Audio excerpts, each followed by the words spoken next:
প্রিয় ছাত্রছাত্রীরা, আজকে আমরা নবম শ্রেণীর বাস্তব সংখ্যা নিয়ে আলোচনা করব। তার আগে আমরা তোমাদেরকে সূচিপত্রটি দেখাই। সূচিপত্রে কি আছে দেখো, প্রথমেই বাস্তব সংখ্যা আছে।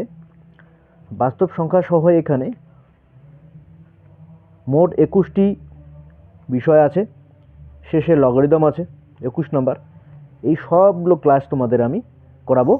তোমরা আমাদের চ্যানেলের সঙ্গে জুড়ে থেকো এবং ভালো লাগলে অবশ্যই লাইক এবং কমেন্ট করতে ভুলো না। আজকে আমরা বাস্তব সংখ্যা নিয়ে আলোচনা করব। বাস্তব সংখ্যা ইংলিশে রিয়েল নাম্বার বলা হয়। তো যেসব সংখ্যা নিয়ে আমরা সাধারণত যোগ বিয়োগ গুণভাগ করি সেগুলোই বাস্তব সংখ্যা। তো এবার আমি ধীরে ধীরে আলোচনা আসছি এবং তোমরা আলোচনাটি শোনো। বাস্তব সংখ্যার ইংলিশ কি? Real number. তো আমরা রিয়েল নাম্বার সম্পর্কে আলোচনা করব। রিয়েল নাম্বার আমরা যেগুলো আলোচনা করব সবগুলোই রিয়েল নাম্বার হবে। তো রিয়েল নাম্বার প্রথমে আছে, রিয়েল নাম্বারের প্রথমে কি আছে? স্বাভাবিক সংখ্যা। স্বাভাবিক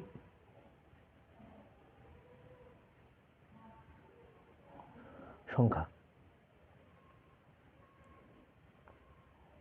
বা এটাকে বলা হয় ন্যাচারাল নাম্বার। Natural number.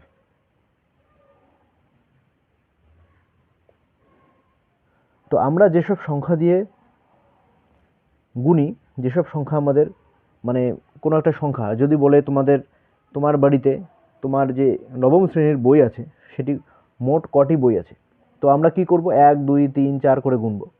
সেই সংখ্যাগুলোকেই আমরা বা স্বাভাবিক সংখ্যা বা ন্যাচারাল নাম্বার বলবো, মানে যেসব সংখ্যা আমাদের গণনার কাজে লাগে। তো এই সংখ্যাগুলো কি হচ্ছে?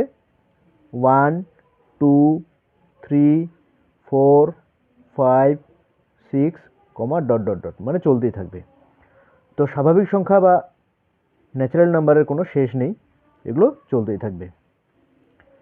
এরপর আসবে 2 নাম্বার, অখণ্ড সংখ্যা। অখণ্ড সংখ্যা এটাকে ইংলিশে বলা হয় whole number. WHOLE, whole number.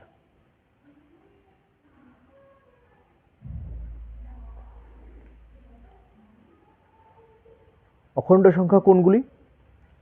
তো এই যে স্বাভাবিক সংখ্যার মতোই অখণ্ড সংখ্যা, এখানে যেমন জিরো নেই, এখানে জিরো শুধু আমাদের ইনক্লুড করতে হবে। তাহলে 0 1 2 3 4 5 6 7 ডট ডট ডট ডট, মানে চলতেই থাকবে।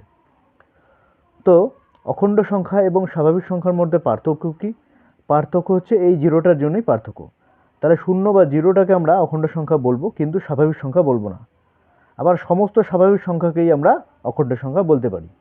ঠিক আছে, বুঝতে পেরেছো?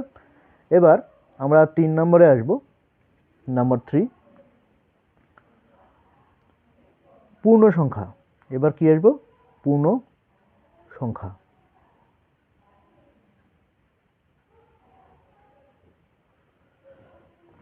পূর্ণ সংখ্যাকে ইংলিশে কি বলা হয়? ইন্টিজার।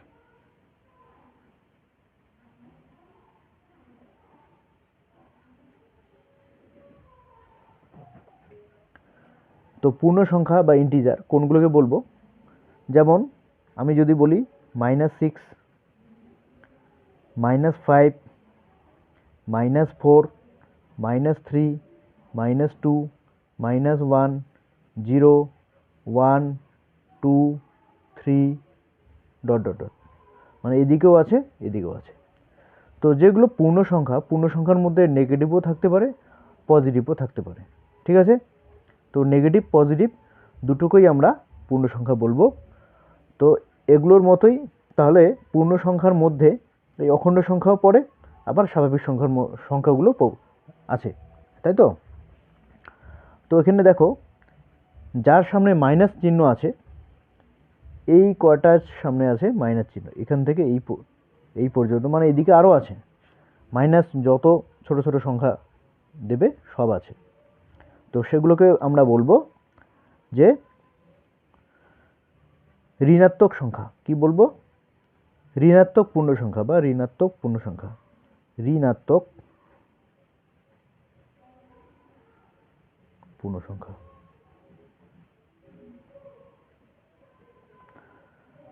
আর জিরোর থেকে বড় যে সংখ্যাগুলো থাকবে সেগুলোকে বলবো ধনাত্মক পূর্ণ সংখ্যা।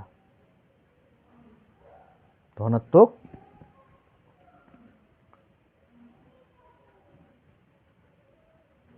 পূর্ণ সংখ্যা। ঠিক আছে, তো আমরা এবার তো এখানে বুঝতে পারলে ঋণাত্মক পূর্ণ সংখ্যা আর ধনাত্মক পূর্ণ সংখ্যা কি। আর এই শূন্যটা কিন্তু ঋণাত্মক বা ধনাত্মক কোনোটার মধ্যেই পড়বে না।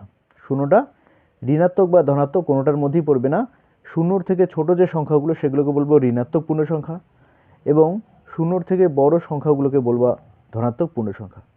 ঠিক আছে, মানে পূর্ণ সংখ্যার মধ্যে, ঠিক আছে, পূর্ণ সংখ্যার মধ্যে শূন্যর থেকে ছোট সংখ্যাগুলোকে আমরা বলবো ঋণাত্মক পূর্ণ সংখ্যা, এবং শূন্যর থেকে বড় সংখ্যাগুলোকে আমরা বলবো ধনাত্মক পূর্ণ সংখ্যা। এবার আসবে কি ভেরি ভেরি ইম্পর্টেন্ট, যেটা মূলদ সংখ্যা। মূলদ সংখ্যা বা মূলদ সংখ্যাকে কি বলা হয়? Rational number.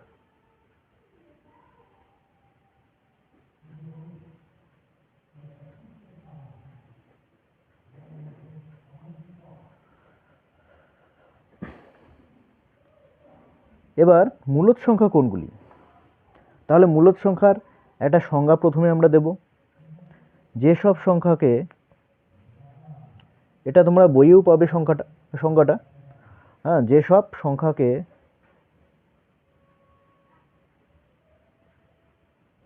p/q আকারে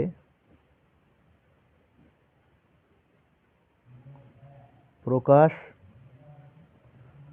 করা যায়, যেসব সংখ্যাকে p/q আকারে প্রকাশ করা যায়, যেখানে, তাহলে p এবং q এর পরিচয় কি? যেখানে p এবং q পূর্ণ সংখ্যা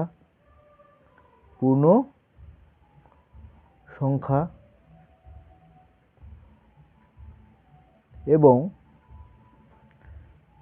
q not is equal to 0।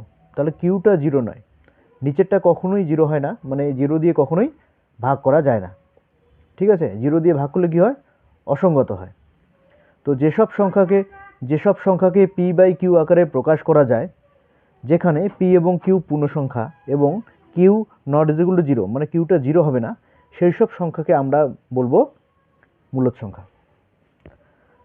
তো মূলদ সংখ্যা দেখতে কেমন হবে? মূলদ সংখ্যা দেখতে যে কোনো, এগুলো সবই হচ্ছে মূলদ সংখ্যা।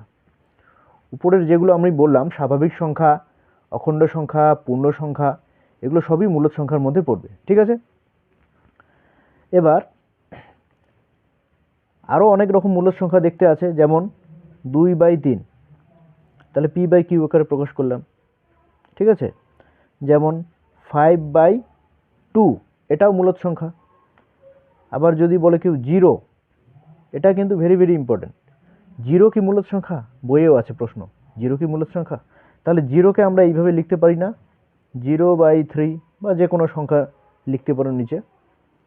0 উপরে থাকা মানে 0 দিয়ে গুণ, 0 উপরে থাকা মানে কি? 0 দিয়ে গুণ। তাহলে 0 দিয়ে কোনো সংখ্যাকে, মানে আমি এটাকে এইভাবে লিখতে পারি, 0 × 1/3 লিখতে পারি। ঠিক আছে, তাহলে 0-র সঙ্গে যদি কোনো কিছু গুণ করি তাহলে কি হবে? 0ই হচ্ছে। তাহলে এটাকে আমরা এইভাবে লিখতে পারি, তাহলে 0 সঙ্গে যদি 1 গুণ করি তাহলে 0 হচ্ছে উপরে, আর হচ্ছে নিচে 3, তাহলে 0/3। তাহলে 0 কি? পূর্ণ সংখ্যা, তাই তো? 0 কি আছে? পূর্ণ সংখ্যার মধ্যে আছে।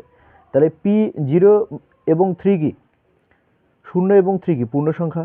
কিন্তু 3টা তো 0 নয়, 3 কি 0 এখানে? 3 কিন্তু নিচেরটা কিউ 0 নয়, বা এখানে 3 0 নয়। তাহলে 0কে আমরা কি বলবো? মূলদ সংখ্যা বলবো। ঠিক আছে, এবার আমরা পড়ব অমূলদ সংখ্যা কাকে বলে। অমূলদ সংখ্যা, অমূলদ সংখ্যা, অমূলদ সংখ্যাকে বলা হয় ইরেশনাল নাম্বার।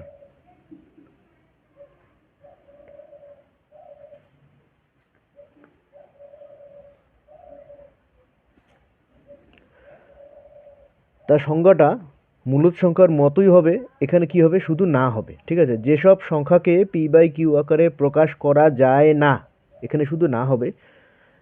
যেখানে পি এবং কিউ পূর্ণ সংখ্যা এবং কিউ নট ইকুয়াল টু 0, তাহলে একই রকম সংখ্যা, শুধু না হবে নেগেটিভ অর্থে। ঠিক আছে, তাহলে যে সব সংখ্যাকে পি বাই কিউ আকারে প্রকাশ করা যায় না,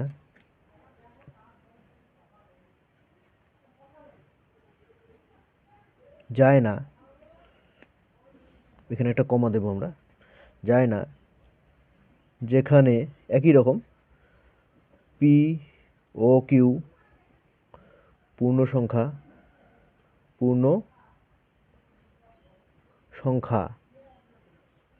এবং Q not is equal to 0।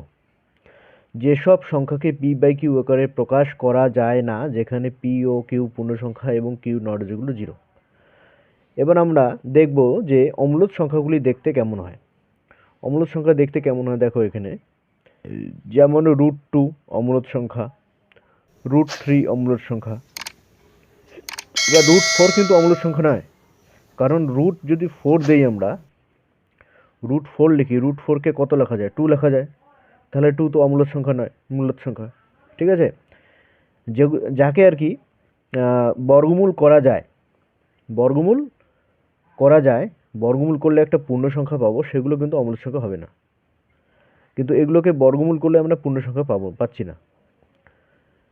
আবার অম্লদ সংখ্যা দেখতে দেখো এইরকম হতে পারে, 5.5115111 কমা ডট ডট ডট। মানে এখানে দেখো পয়েন্টের পর একই সংখ্যা কিন্তু বারবার আসছে না। প্রথমে 51 আসলো, তারপর হচ্ছে 511, তারপর হচ্ছে 5111, এভাবে একের সংখ্যা বাড়তেই থাকলো। তাহলে একই সংখ্যা বারবার কিন্তু পয়েন্টের পর আসছে না। এই যে সংখ্যাগুলো, এগুলো চলতেই থাকবে ইনফাইনাইট পর্যন্ত, অসীম পর্যন্ত। তো এই সংখ্যাগুলোকেও আমরা অম্লদ সংখ্যা বলবো। আর এখানে একই রকমভাবে মূলদ সংখ্যার যে কোনো একটা লিখতে পারি আমরা। মূলদ সংখ্যা কিভাবে হয় দেখো, 6.6212121, দেখো 212121 অসীম সংখ্যক বার আসছে। তা এটাকে আমরা এইভাবে লিখতে পারি, 6.21, এর মাথায় আমরা বিন্দু দিয়ে দেব। ঠিক আছে, এটাকে বলা হয় পৌনঃপুনিক। তো এই রকম সংখ্যাগুলো মূলদ সংখ্যা, আবার এই রকম সংখ্যাগুলো কি অম্লদ সংখ্যা। বোঝা গেল? তো প্রিয় ছাত্রছাত্রীরা, ক্লাসটা আজকে এই পর্যন্ত শেষ করছি। পরবর্তী ক্লাসে আমরা দেখাবো যে স্বাভাবিক সংখ্যা, অখণ্ড সংখ্যা, পূর্ণ সংখ্যা, মূলদ সংখ্যাগুলি যোগ করলে, বিয়োগ করলে, গুণ করলে এবং ভাগ করলে কেমন ধরনের সংখ্যা পাবো। তো নেক্সট ক্লাসে দেখা হচ্ছে। তো আজকে এই পর্যন্তই। সবাই সুস্থ থেকো, ভালো থেকো।